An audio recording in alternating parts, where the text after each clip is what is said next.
예, 존경하는 대구 시민 여러분, 이미 오늘 아침부터 대구 한 바퀴 돌았더니 목이 많이 쉬었습니다. 그런데 원래 저도 선거 많이 해봐가지고 이제 선거 이틀째쯤 되면은 이제 살살 선거가 재밌어질 때입니다. 그렇지 않습니까, 여러분? 이제 슬슬 분위기 타가지고 선거 분위기 올라오면은 이제 한 3주 뒤면은 우리가 이기는 겁니다. 그거 아시죠?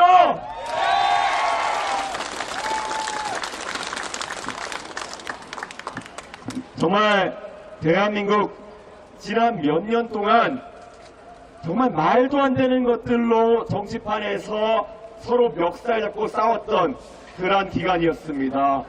사실 우리 삶에서의 문제는 너무나도 절박한데 지금 우리는 대구의 동성로에 왜 예전만큼 젊은 사람들이 빠글빠글하게 문화를 즐기지 않는가에 대해서 고민해야 되는 것이고, 왜 대구의 젊은 세대가 일자리를 찾아서 서울로 올라가려고 하는가를 고민해야 되는 것이고, 왜 과거에 대구에서 많은 대한민국의 기업들이 시작했는데 이제는 다 수도권에서 시작하는지, 이것에 대한 고민이 대한민국 정치권에서 다뤄졌어야 되는데 어쩌다 보니 대한민국 대통령도 상대방을 감옥에 잡아놓는 거에만 관심이 있고, 대한민국의 제1야당의 당수라는 사람도 자기 자신이 감옥에 가지 않기 위해서 모든 것을 끌어다가 방탄하는 것에만 몰두하다 보니까 대한민국이 정작 다뤄야 하는 문제를 다루지 못하고 지금 이 모양 이 꼴이 된 거 아닙니까, 여러분?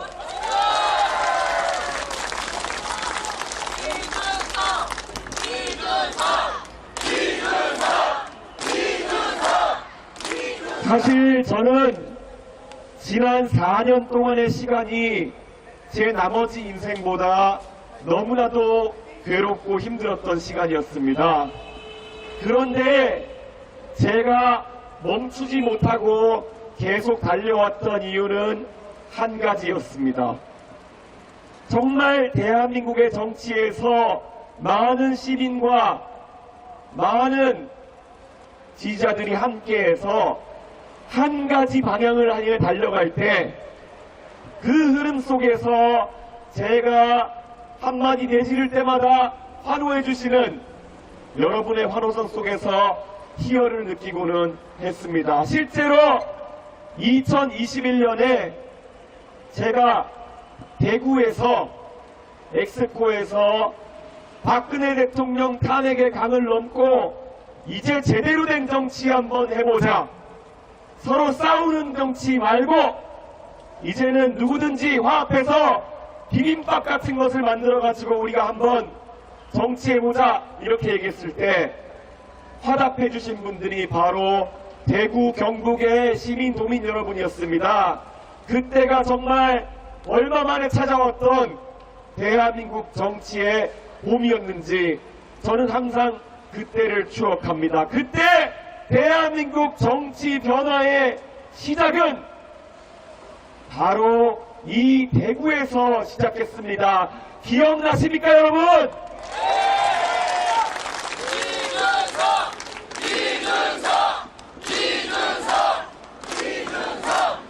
많은 사람들은 대구가 변하지 않는다고 이야기합니다.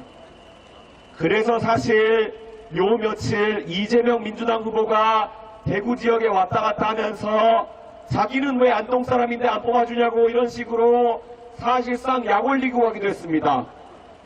스스로가 변할 생각을 하지 않고 대구 시민들에게 당신들이 어떻다 저렇다 훈계하려고 하는 그 모습을 보면서, 아, 이재명이라는 사람은 대구 경북의 표 없이도 당선될 수 있다는 듯이 드디어 조롱하는 것이 아닌가, 이런 생각을 했습니다.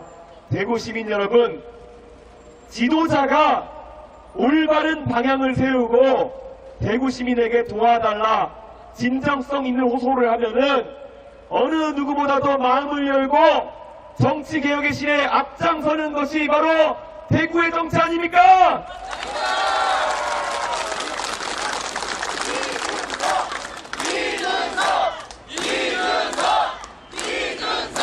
저 지난 4년 동안 정치에 있어서 지금까지 대한민국의 다른 사람들이 제시하지 않았던 여러 가지 방향을 제시하려고 노력했습니다.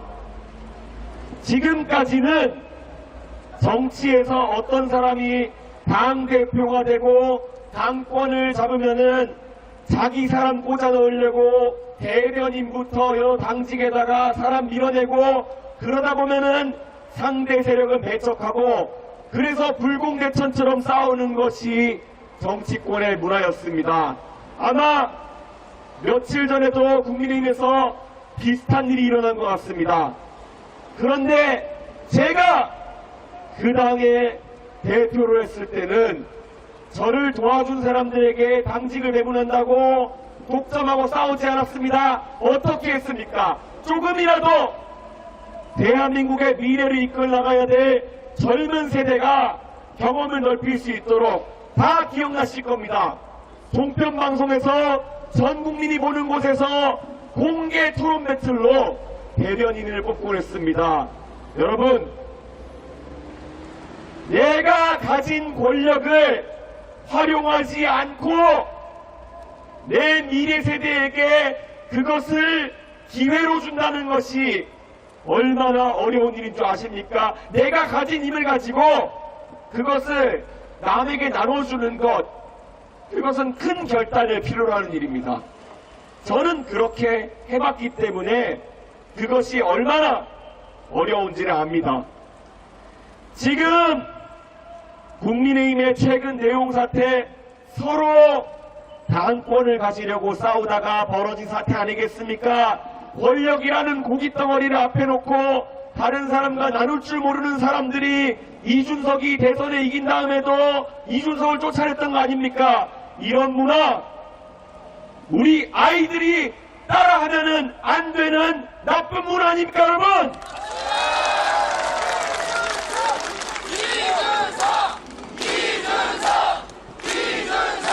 그러나 이재명 후보가 내세우는 길은 그보다 조금 더 낫지 않다는 것을 우리가 알아야 됩니다. 대한민국은 민주공화국이고 우리가 민주주의자라고 이야기할 수 있으려면 삼권 분립을 무엇보다 소중하게 여겨야 됩니다. 원래 모든 물체는 세 개의 다리가 있을 때 안정적으로 서 있을 수가 있습니다. 그래서 우리가 과학 실험할 때 세 개의 다리가 있는 산발이를 써서 그 위에 위험한 시험약품 같은 것들을 얹어놓고 가열하는 겁니다. 자, 이재명이란 사람은 대한민국의 삼권 분립을 본인에게 거추장한 것이라고 생각하는 것 같습니다. 그는 이미 국회의원 선거를 통해서 무슨 법이든 자기 마음대로 통과시킬 수 있는 권력을 가지고 있습니다. 거기에 더해서 그가 만약에 대통령 선거에서 당선되게 되면 행정권마저 가지게 됩니다. 그런데 그 권력이 눈앞에 다가오자마자 그 권력을 바탕으로 대한민국 국민을 잘 살게 하겠다는 비전을 제시하는 대신 최근에 그가 눈독 들이는 것은 사법권입니다. 자기가 대통령에 당선되고도 재판받을 수 있다는 두려움에 빠져서 내가 입법권과 행정권을 가지면 사법권까지 가져야겠다는 그 마음 때문에 가장 먼저 검찰과 대법원을 압박하고 판사들과 검사들을 위협하는 것입니다. 우리 사전에 보면은 독재의 사전적 정의가 바로 삼권 분립을 존중하지 않고 무너뜨리려고 하는 행위입니다. 여러분, 아무리 국민의힘의 이전 투구가 마음에 들지 않는다고 해서 민주주의에 대한 이해가 없는 이재명은 아니지 않습니까, 여러분?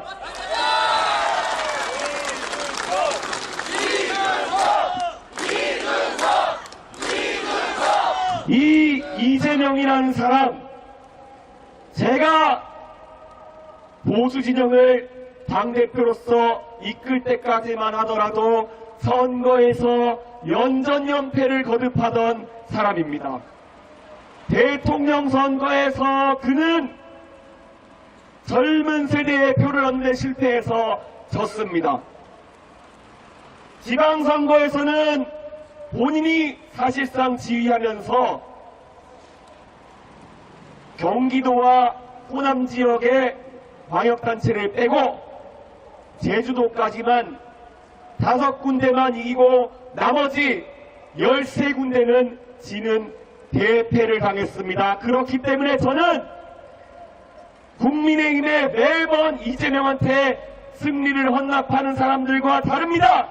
저는 이재명에게 패배를 안겨왔고 이번에도 이준석 중심으로 이재명에 대항할 때 우리는 이재명의 파퓰리즘을 막아세울 수 있습니다.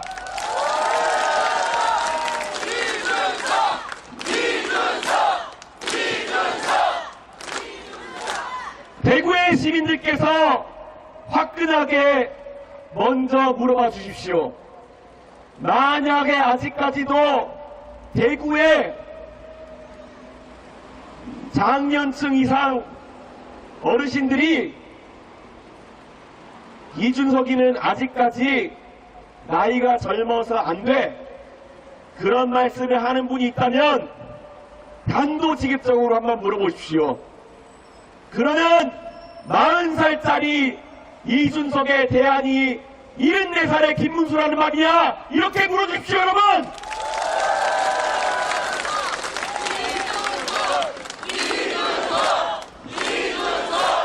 대구 경북에서 정말로 지역의 자랑으로 여기는 박정희 대통령이 구미에 산업을 일으키고 포항의 바닷가에 제철소를 짓고 나라를 산업화의 길로 이끌었을 때 그분이 대통령에 당선된 나이가 46 아닙니까? 그분을 어느 지역보다도 산업화의 영웅으로 바라보는 곳에서 왜 40살짜리 이준석은 안 되고 74살의 김문수가 한다는 겁니까? 말이 안 되지 않습니까, 여러분?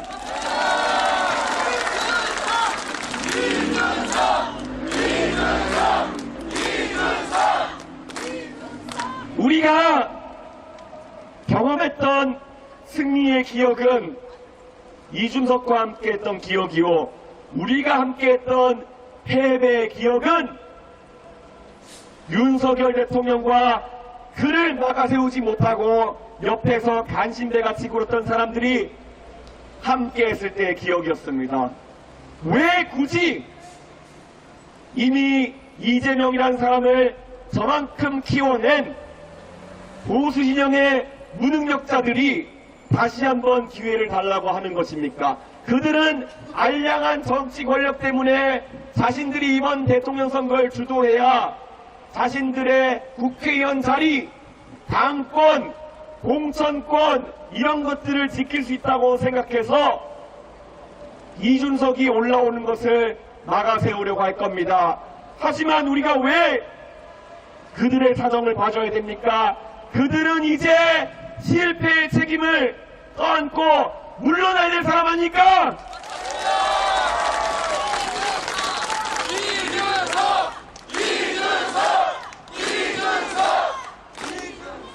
저는 단언코 이야기합니다.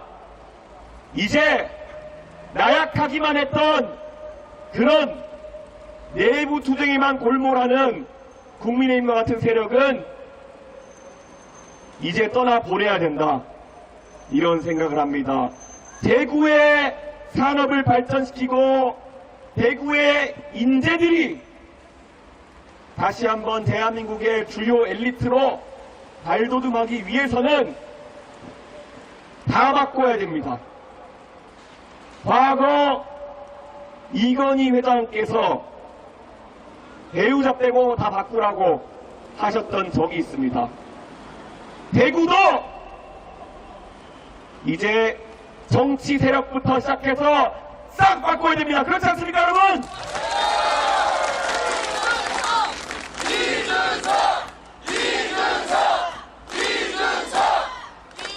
대구의 정치에 있어서 항상 젊은 사람들이 올라가려고 하면은 들었던 말이 있습니다. 당신은 다음 기회가 있잖아. 당신은 우리가 먼저 간 다음에 따라오면 되잖아. 도대체 대한민국의 어떤 영역에서 그런 이야기가 통용된다는 말입니까? 대한민국이 그 정도로 한가합니까? 지금은 대한민국이 글로벌 경쟁에서 승리해야 되는 상황입니다.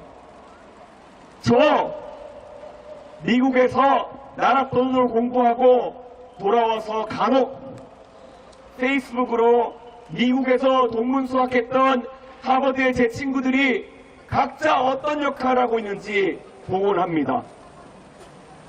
그들은 월스트리트에서 아니면 워싱턴에서 실리콘밸리에서 절대 나이 때문에 제약받지 않고 세상을 이끌고 있습니다. 대한민국에서는 왜 그렇게 하지 못합니까? 이번에 기회가 왔습니다. 제가 며칠 전에 여기 천하람 의원과 함께 한국교총에 다녀왔습니다. 한국교총회 회장으로 뽑힌 강주호 회장은 그 엄청난 교원단체를 이끌고 있음에도 저보다도 나이가 한 살 어립니다. 그런 세상입니다. 대한민국의 교사들을 이끄는 으뜸교사가 저보다 한 살 어린 86년생인 세상에 왔습니다. 대한체육회 회장을 보십시오. 우리의 탁구 영웅 유승민 탁구협회장이 이번에 선거를 통해 당당하게 대한체육회장에 취임했습니다. 자, 모든 곳에 수장이 젊게 바뀌고 있고 30대, 40대가 도약하고 있습니다. 왜 그런데 대통령은 안 된다는 겁니까? 대통령도 40대 하면 좋지 않겠습니까, 여러분?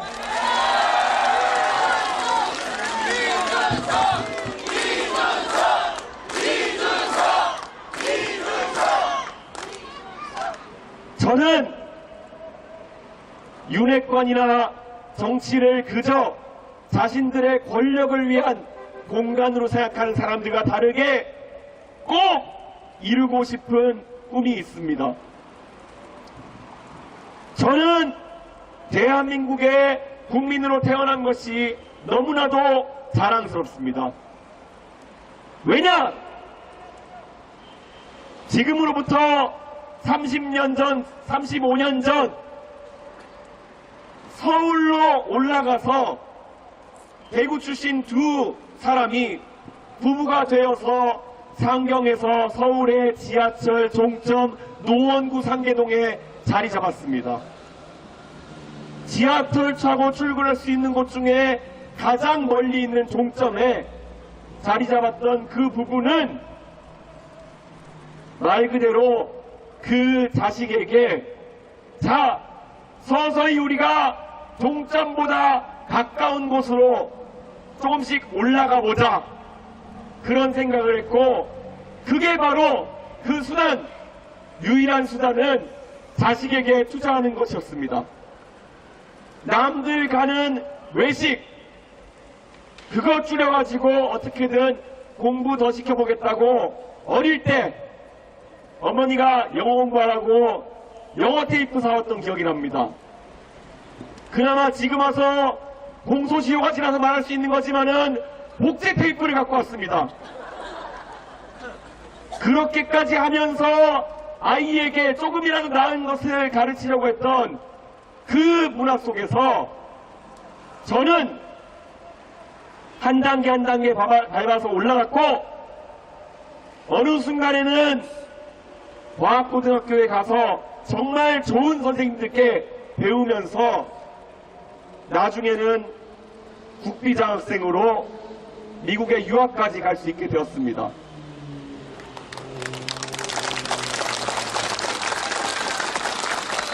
제가 미국에 가서 경험한 바는 오히려 미국의 일반적인 가정에서는 이 꿈을 꾸는 것이 너무 힘들었습니다.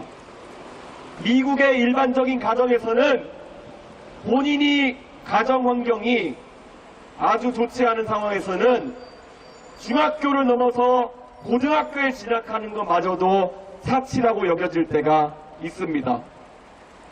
하지만 대한민국은 달랐습니다.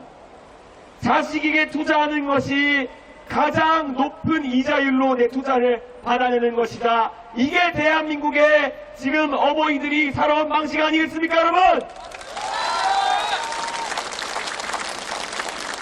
그 자식이 나중에 열심히 사회를 위해서 일하면은 아무 정치적인 빼기 없이도 정치권에 픽업돼가지고 똑바르게만 살면, 배운 대로 살면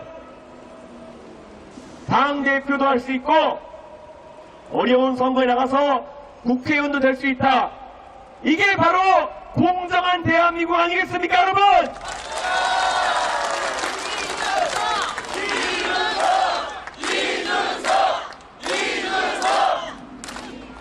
그리고 만약에 이번 대통령 선거에서 오늘 기사 보셨을 겁니다.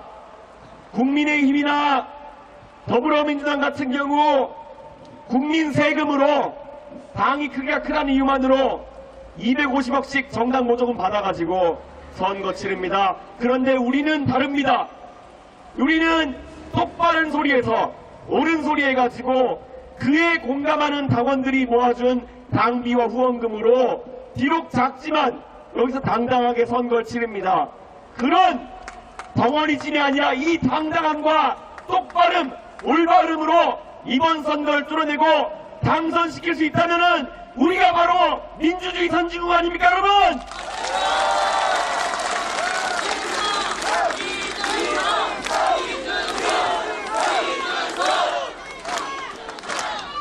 겉과 속이 다른 표리부동한 그런 이재명 후보가 아무리 웃는 얼굴로 현수막을 많이 붙인다 하더라도, 아무리 과거를 덮으려고 하고 과거의 본인의 도덕적인 결함을 감추면서 지금 사람들에게 화합을 이야기하는 영상을 유세차에 틀어놓는다 해도 우리 국민들은 다 알고 있습니다. 결국 22일 뒤에 그 선거에서 승리할 사람은 지금까지 전과 없고 정말 바르게 똑바르게 살아온 그런 중산층 출신의 가정에서 자라온 저 이준석 아니겠습니까, 여러분?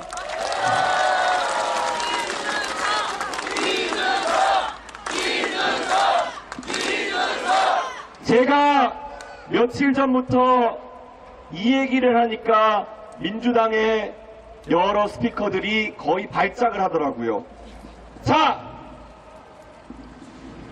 여러분의 자녀와 손녀, 손자들에게 만약에 지금 나와 있는 3명의 후보 중 누구같이 자라라 라고 이야기해줘야 된다면 과연 어느 누가 나중에 이재명처럼 살아라 라고 이야기할 수 있겠습니까?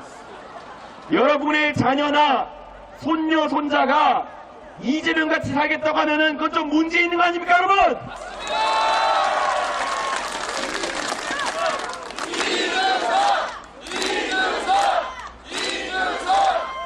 사회의 질서를 지킬 줄 모르고 목적을 위해서는 모든 수단을 정당화하는 그 이재명 후보 같은 삶을 우리 아이들이 사는 세상, 그것은 우리가 꿈꾸기 싫은 미래일 것이 확실합니다. 그러면은 이미 시대가 흘러 갑자기 여러분의 자식, 손자, 손녀가 김문수 후보 같은 강경투쟁의 삶을 살겠다. 그것도 약간 시대착오적 아닙니까, 여러분? 우리가 투표할 때 생각해야 되는 것은 여러분의 자녀와 손자, 손녀에게 저렇게 살아라 했을 때 부끄럽지 않은 사람 아닙니까?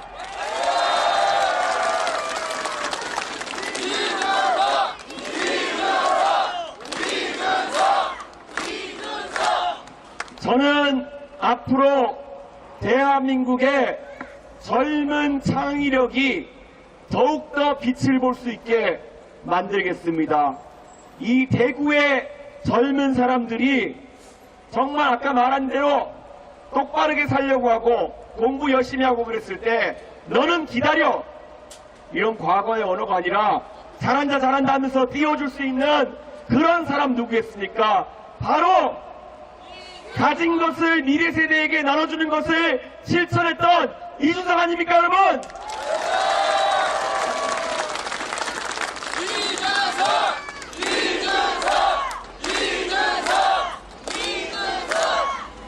제가 대통령이 되면 우리 아이들은 꿈을 꿀 겁니다.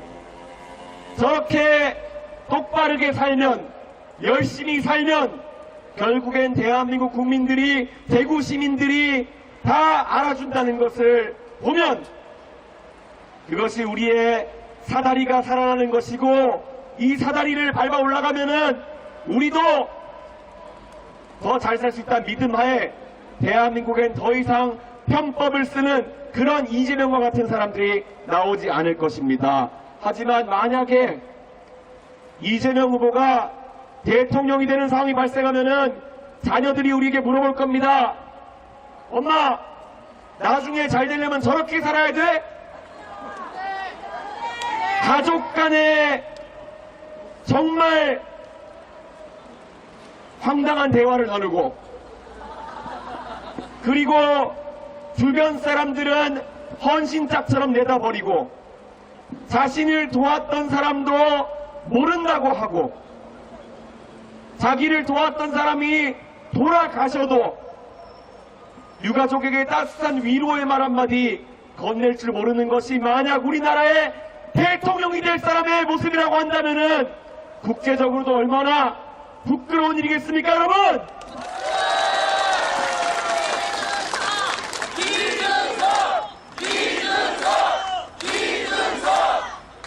우리가 살아가면서 결국 지금같이 세대별로 정책의 수혜자와 그리고 또 정책에 따라서 손해보는 사람이 갈리는 상황 속에서는 세대 간의 이해관계를 잘 조정하는 것이 중요합니다. 지금 대한민국 정치권에는 여의도에 가보면은 60대 중반 이상의 아저씨들이 주류입니다. 그분들은 정책을 펴는 데 있어서 자신들이 은퇴할 때까지의 기간만 생각합니다. 앞으로 한 10년 정도만 정치판에 버티면 되니까 내가 있는 10년 동안만 문제 안 터지면 돼, 이렇게 하고 정치판을 운영하려고 합니다.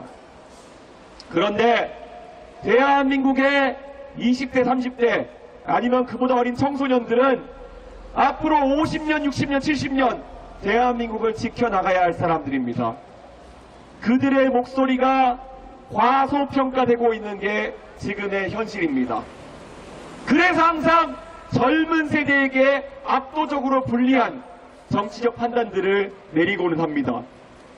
최근에 국민연금을 개혁한다는 구호 아래 양당이 합의해서 더 내고 더 받기라는 거창한 구호 아래 국민연금 모수 조정을 했습니다. 그런데 그 내용을 살펴보자니 지금 일반적인 젊은 사람 입장에서는 평생 5천만 원 정도 더 내고 2천만 원 정도 더 받는 방식이라고 합니다. 단순하게 산수만 해봐도 3천만 원 젊은 세대에게 부담을 떠넘기는 방식입니다. 어떤 나쁜 사람들이 이런 식의 젊은 세대의 부담 떠넘기는 것을 개혁으로 포장해가지고 야합했단 말입니까? 이거는 대한민국 정치가 과거에 내가 외식을 안 가더라도 내 자녀에게 더 좋은 교육을 지켜주겠다는 그 마음과 정반대로 하고 있는 거 아닙니까, 여러분?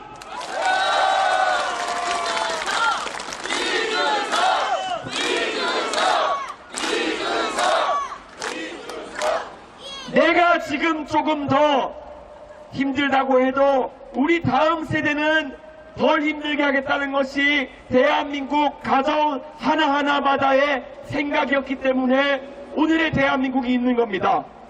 그런데 지금 더불어민주당과 국민의힘이 야합해놓은 연금개혁안이라고 하는 것은 대한민국의 철학과 맞지 않는 완전한 뒤통수 철학입니다. 하다못해 5천만 원 더 내고 2천만 원 더 받을 수 있으면 다행입니다. 이거는 이미 인구구조상 파산할 수밖에 없는 구조의 국민연금을 젊은 세대에게 폭탄 돌리게 하는 그런 선택을 한 겁니다. 옛날에 개돈 모아가지고 개를 할 때 애초에 개주가 나쁜 마음을 먹고 자기랑 친한 사람들 앞에 순번에 몰아넣고 개돈 돌리다가 돈 떨어지면은 돈 들고 튀는 거, 그게 바로 지금 양당이 하고 있는 폰지 사기형 정치 아닙니까, 여러분?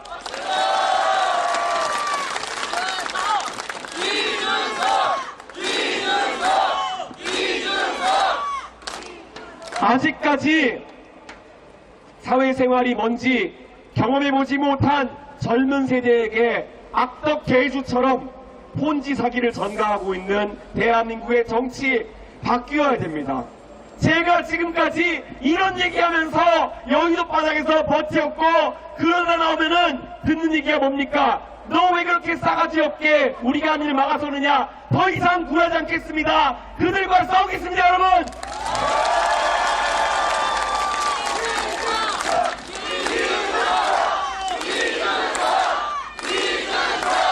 자기들끼리 해먹어야 되는데 국민들이 진실을 알면 안 되는데 얼마나 가서 또박또박 그들의 나쁜 마음과 그들의 간교한 꾀를 국민들에게 방송에서 알렸으면은 그들이 이준석을 항상 그렇게 불편하게 생각하고 심지어 내쫓으려고 했겠습니까? 저는 그래서 더더욱 물러날 수가 없습니다. 그래서 더더욱 지금까지 저를 사랑해 주신 국민들의 그 따뜻한 마음을 잊지 못하기 때문에 이제 그들과 일전을 벌이겠다는 생각을 하고 있습니다. 개혁신당 지난 총선에서 3석의 의석을 얻었습니다. 3석이 작다면 작을 수 있겠지만은 대한민국 국회에서 일당백으로 싸우고 있습니다. 누구를 위해서? 우리 대한민국이 지켜온 가치들과 미래 세대의 안녕을 위해서 싸우고 있습니다. 그 정도면은 가치 있는 싸움 아닙니까?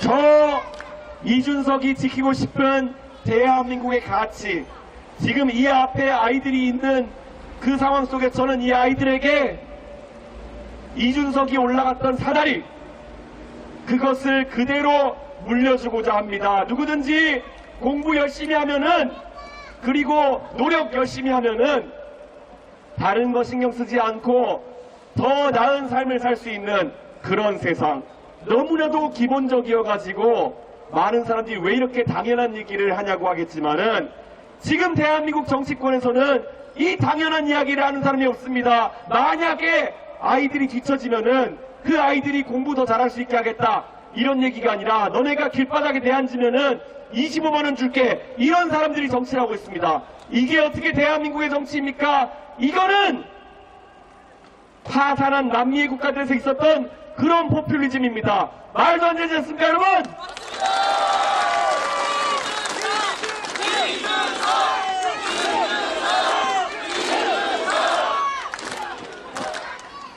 대구 하면 원래 교육의 도시 아닙니까?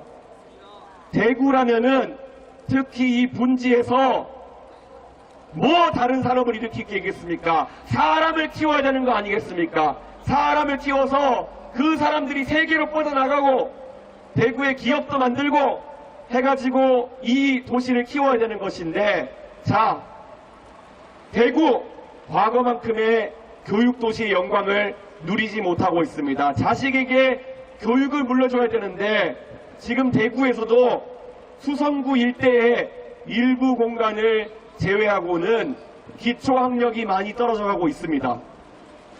자, 저는 오늘 이 자리에서 대구의 아이들을 더 공부시키겠다는 말씀을 드리겠습니다. 이게 맞는 방향 아닙니까?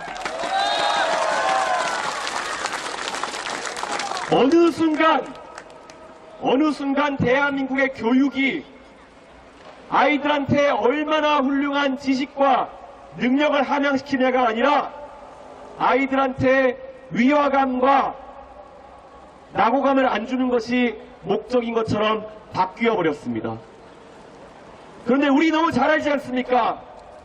지금 중학교에 다니는 아이들이 만약에 수학 문제 하나 못 푼다 그래서 그 부끄러움 때문에 느끼는 위화감이나 낙인 찍기보다 나중에 그렇게 제대로 교육받지 못하고 고등학교 졸업해가지고 내가 원하는 직업을 가질 만큼 교육받지 못했을 때 그때 느끼는 상실감은 되돌릴 수 없는 상실감이요, 그 아이에게 치명적인 위화감과 낙인을 앉혀주는 그런 상실감이라는 겁니다.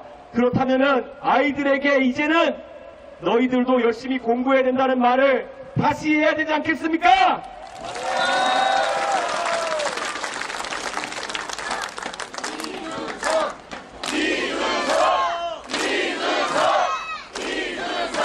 저는 단언코 대구의, 경북의, 그리고 대한민국의 어떤 아이도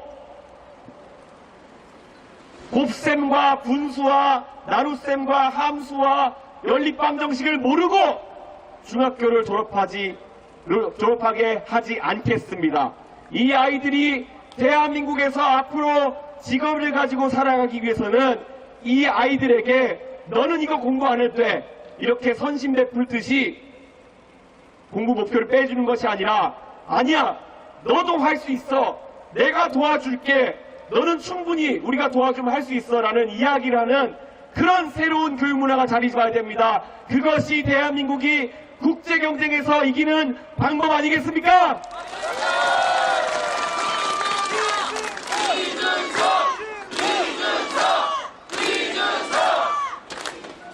누구는 이런 얘기를 합니다. 왜 그러면은 꼭 너여야 되느냐, 이렇게 이야기합니다. 들어보십시오. 저만 이런 이야기를 하고 있습니다. 다른 사람들 AI 산업에 대처하기 위해 가지고 100조 원 투자하겠다, 200조 투자하겠다, 그 돈이 어디서 나느냐 물어보면은 말도 안 되는 소리로 재원 마련책을 얽어무리곤 합니다. 그 사람들이 말하는 대안이 대한민국을 살릴 대안이 될 수는 없습니다. 매우 구체적으로 대한민국에 필요한 것들을 이야기했을 때 대한민국은 바뀔 수 있습니다. 그래서 제가 포기하지 않고 계속 구체적인 이야기를 하고, 그 구체적인 얘기에 반박이 들어오면 제가 또 의견을 보충해서 이야기하고, 이렇게 합리적으로 토론해 가서 바꿔야 되는 것이 대한민국의 정치 문화 아니겠습니까?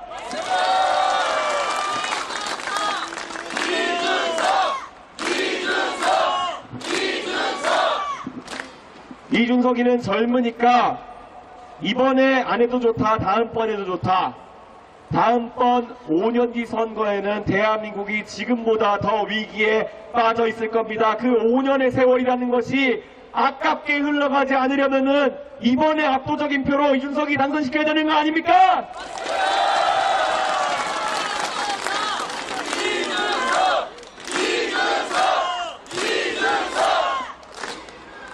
도대체 9년 전에 다들 기억하시겠지만은 김문수 후보가 대구에 도전해서 정치를 하겠다고 했던 적이 있습니다.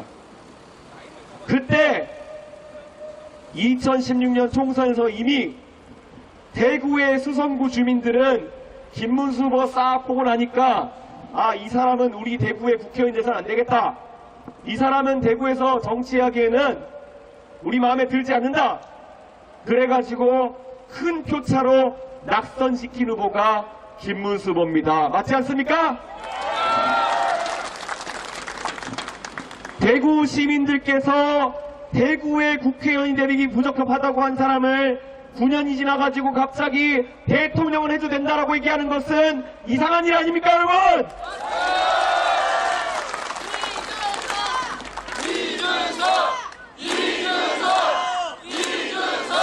저는 제가 좋아하는 정치인이 몇 명 있습니다. 미국에서는 오바마 같이 말 잘하는 사람 좋아합니다. 그리고 저는 대한민국의 정치인들 중에서 여러 사람 좋아하는 사람이 있습니다. 아까 언급했던 박정희 대통령, 동아시아의 다른 지도자들과 달리 원조 자금 받아가지고 개인적으로 착복하지 않고 포항제철 만든 데 쓰고 산업 발전하는 데 썼습니다. 그래서 우리나라 여기까지 올 수 있습니다. 그래서 저는 다른 나라의 독재자들이나 지도자들과 다르게 박정희 대통령이 공적인 마인드가 가겠다 생각해서 좋아합니다. 그리고 저는 노무현 대통령도 좋아합니다. 왜냐, 노무현 대통령 소탈하게 정말 보통 사람처럼 정치를 했던 사람입니다. 그리고 거기에 더해서 노무현 대통령은 자신이 옳다고 생각하는 길로 가는 것을 두려워하지 않았던 사람입니다. 노무현 대통령 원래 부산에서 처음 동구에서 당선됐을 때 김영삼 퀴즈로 당선돼가지고 정치를 시작했습니다. 만약에 김영삼 대통령과 함께 3당 합당할 때 따라가고 계속 올라왔으면 아마 노무현 대통령 한 번도 낙선하지 않고 다선 의원 승승장구했을 거고, 김영삼 대통령이 대통령 됐을 때 바로 장관 자리 달았을 거고, 언젠가 총리 한번 하고 은퇴했을지도 모릅니다. 그런데 우리가 아는 노무현 대통령, 솔직히 누구보다도 싸가지 없는 행보도 많이 했습니다. 청문회장에서 명패를 집어 던졌습니다. 그 당시의 문화 속에서 그게 얼마나 나이든 정치인 눈에는 싸가지 없게 보였겠습니까? 하지만 시원하게 국민들의 마음을 대변했기 때문에 국민들은 그걸 기억했던 거 아닙니까? 그래서 그 다음에 노무현 대통령이 자신을 뽑아준 김영삼 대통령과 다른 행보를 하면서 이의 있습니다, 이렇게 얘기했고 실제로 어려운 길을 갔습니다. 그리고 나중에 서울이나 수도권에 어디 좋은 지역구 나와가지고 국회의원 계속 당선될 수도 있었지만은 본인은 부산에 가가지고 계속 어려운 선거에 도전해서 낙선하는 바보 노무현이 됐습니다. 그런데 결정적인 상황이 되니까 대한민국 국민들은 그걸 기억하고 노무현 대통령을 통해 가지고 대한민국의 탈권위 시대를 열겠다고 해서 당선시켰던 겁니다. 자, 그러면 여기서 묻고 싶습니다. 새누리당에서 수도권에서 정치하다가 은퇴하기 직전의 나이에 어려운 도전을 하는 것이 아니라 고향인 대구로 낙향해가지고 수성구의 선거를 뛰려고 했던 행보, 그것이 용기 있는 행보입니까, 여러분? 이미 본인의 최전성기를 지나가지고 낙향해가지고 국회의원이나 한번 했으면 좋겠다라고 내려왔던 분을 왜 10년이 지나가지고 다시 대통령 만들어야 된다는 겁니까? 말도 안 되는 소리 아닙니까, 여러분?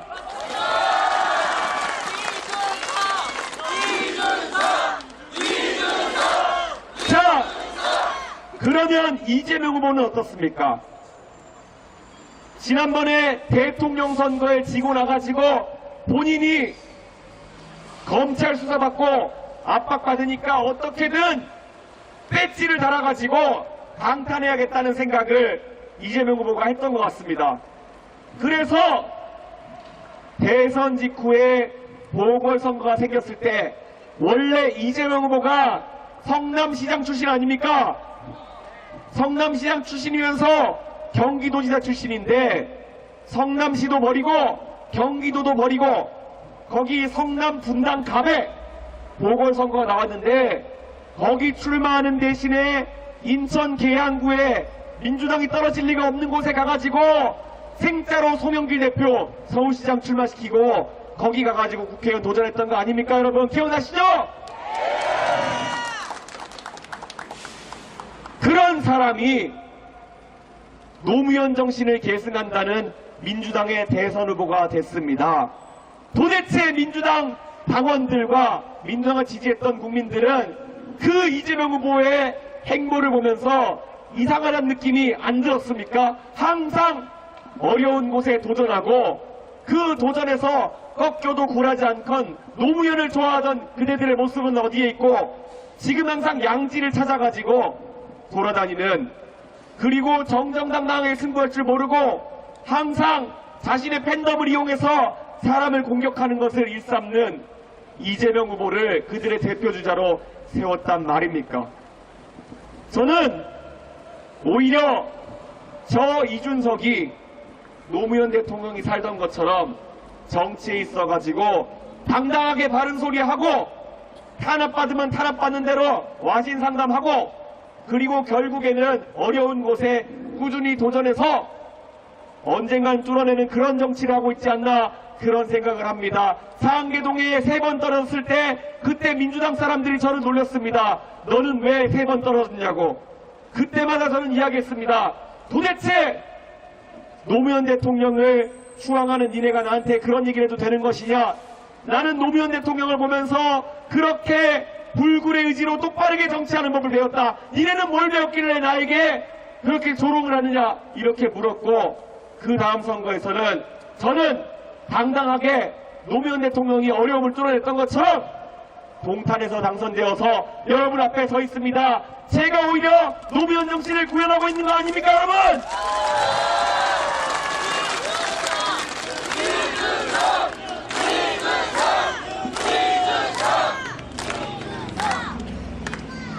제가 노무현 대통령에게 노무현 정신이라는 것을 계승한다면 거기에 더해서 제가 이준석 정부에서 보여줄 훨씬 개방적이고 훨씬 토론을 중시하고 젊은 세대의 목소리를 떠오르게 하는 그런 정치는 아마 20년, 30년이 지나가지고 누군가 저기에 앉아있는 아이들 중에 누군가가 이준석에게 배웠다라고 하면서 이 유세차에 오른 날이 올지도 모르겠습니다. 저는 제가 그렇게 사는 삶을 산다면은 죽어도 여한이 없을 것 같습니다.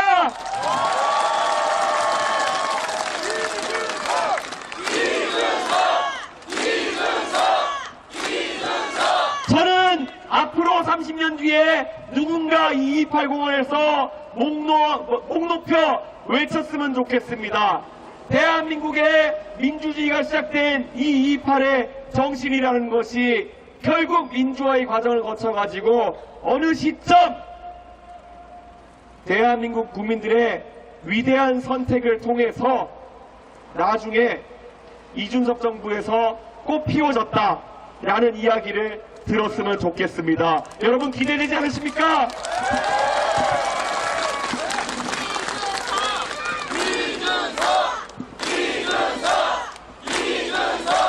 대구가 먼저 바뀌어야 되고 대구가 바뀌면 확 바뀝니다. 대구 여기에 모이신 분들 지금 아직까지는 과거에 비해서 제가 국민의힘에서 유세할 때보다 적은 숫자인 것도 사실입니다.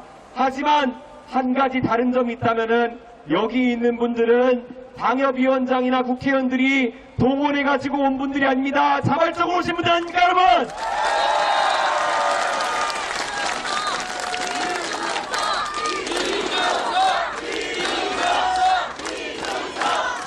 그렇기 때문에 저는 확신이 있습니다.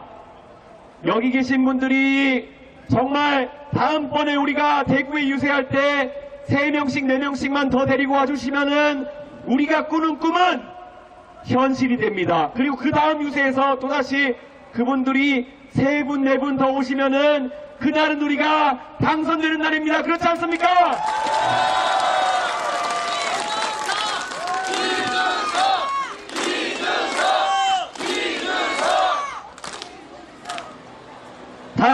제가 당선되어서 꼭 제 약속을 지키겠습니다.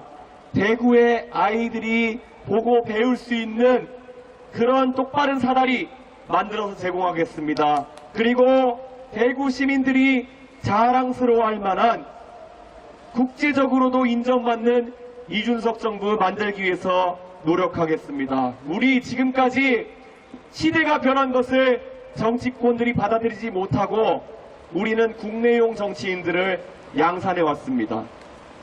문재인 대통령 해외에 전용기 타고 나가서 출장 나가시면은 가끔 피곤하신지 꾸벅꾸벅 졸고 있는 모습 많이 찍혔습니다. 왜냐? 강아지고 외국의 정상들한테 살갑게 이렇게 붙잡고 우리나라의 국익을 위해 가지고 이야기하는 것, 대통령이 되기 전에는 한 번도 해본 적이 없으시기 때문에 생소했을 겁니다.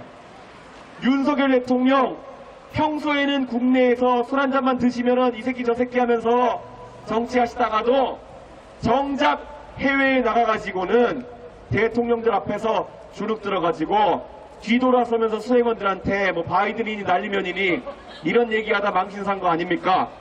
저는 다릅니다. 저는 어릴 때부터 대한민국 국민들의 세금으로 국비 장학생으로 공부하면서 그 글로벌 문화가 무엇인지를 배웠습니다. 제가 대통령으로 당선되면은 국제사회에서 대한민국 대통령이 나가서 외교하는 모습부터가 크게 달라질 겁니다. 첫날부터 능숙하게 제가 외교 현장에서 대한민국의 위기들을 뚫어내도록 하겠습니다. 도널드 트럼프 대통령 제가 가서 설득하고 토론하겠습니다.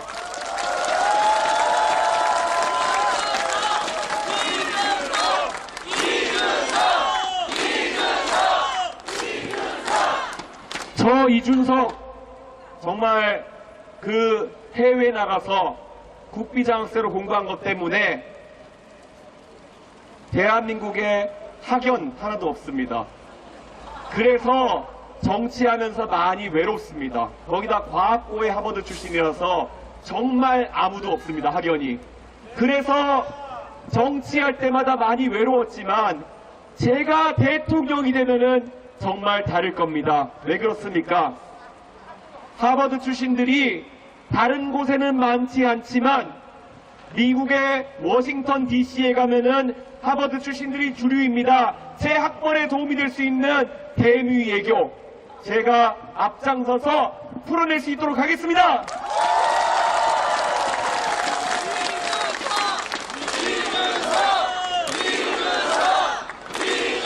그리고 제가 공부했던 컴퓨터 과학이라는 분야가 여의도에서는 마찬가지로 별로 각광받지 못하는 분야일지도 모르겠습니다. 하지만 하버드 출신으로 컴퓨터를 공부했던 제 이력은 실리콘밸리의 어떤 IT 기업 CEO를 만나서도 제가 자유롭게 기술에 대해서 이야기할 수 있는 그런 대한민국을 위한 강력한 무기가 될 것입니다, 여러분!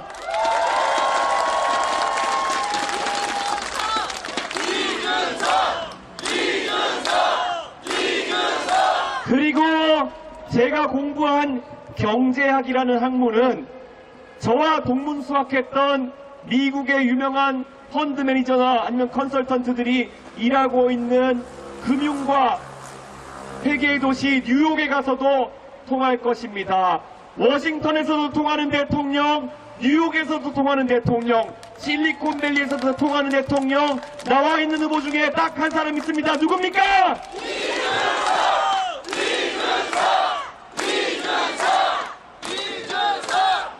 제가 지금까지 말하던 역할에 이재명을 대입하면, 김문수를 대입하면은 과거랑 똑같아집니다. 이재명 후보를 넣었다, 이번에는 바이든 날리면이 아니라 어떤 욕설이 나올까, 이런 걸 마음 졸이는 대한민국이 되어서야 되겠습니까? 그럼 안 되죠? 김문수 후보가 그 자리에 들어가서 문재인 후보처럼 꾸벅꾸벅 졸고 있는 모습 다시 나오면 안 되겠죠? 대한민국이 부끄럽지 않을 대통령, 글로벌 사회에 내놔도 정말 자기 역할을 다할 수 있는 대통령, 바로 기호 4번 누굽니까?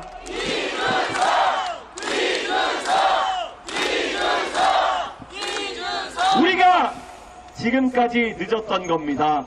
전 세계의 다른 나라들은 이미 이 길로 가고 있습니다. 프랑스의 마크롱 대통령 30대의 프랑스 대통령이 됐습니다. 프랑스 국민들이 어떤 사람들입니까? 대혁명까지 일으켰던 굉장히 열정적인 국민들입니다. 그 사람들이 열정적으로 마크롱을 대통령에 당선시켰을 때 마크롱 국회에 의석 하나도 없었습니다. 하지만 그 젊은 청년이 말하는 미래를 위한 개혁이라는 메시지에 프랑스 국민들은 열광적인 지지를 보냈고, 그래서 프랑스는 한껏 젊어질 수 있었습니다. 그리고 그 다음 총선에서 프랑스 국민들은 마크롱이 이끄는 당을 다수 의석으로 만들어줘서 결국 개혁을 완수해냈습니다. 자, 프랑스 국민들이 한 일을 왜 대구 시민들이 못합니까? 왜 대한민국 국민들이 못합니까? 우리는 할 수 있습니다!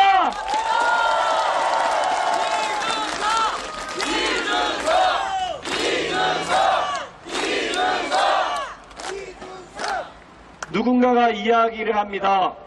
만약 이번에 이준석이 네가 당선돼도 이재명 후보 중심의 민주당이 너 법 하나 통과 안 되게 하고 괴롭혀가지고 너도 당하는 거 아니냐?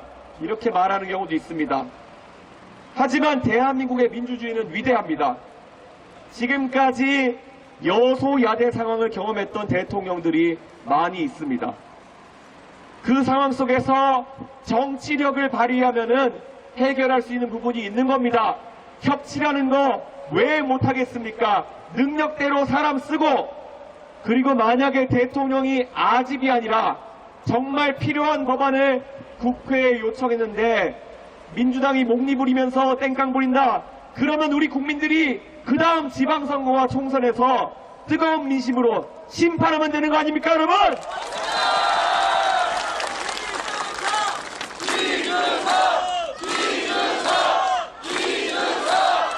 자꾸 이유를 들어서 안 된다, 안 된다 이런 얘기할 거 아니라 우리 이제는 일각도 지체하지 말고 대한민국 정치를 완전히 싹 바꾸는 그런 개혁의 길로 나섰으면 좋겠습니다. 저는 이 길을 가겠습니다. 평생 가겠습니다. 노무현보다 더 열정적으로 가겠습니다. 그런데 저 혼자 가면은 늦게 도착할 겁니다. 여러분이 여기 계신 분들이 함께 가면은 우리는 더 빨리 갈 수 있습니다. 여러분께서 불철주의 앞으로 3주 동안 노력해 주시면은 우리는 3주 만에 거기에 도달할 수 있습니다. 맞습니다, 여러분? 안 그렇습니까?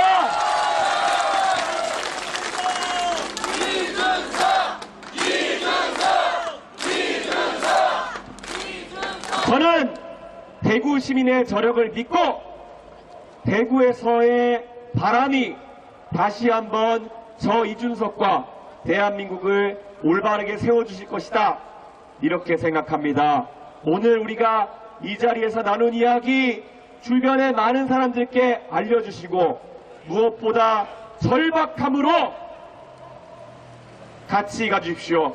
우리는 오늘 이 순간부터 대한민국의 개혁을 위해 함께 나가는 동지입니다. 동지 여러분, 꼭 승리합시다!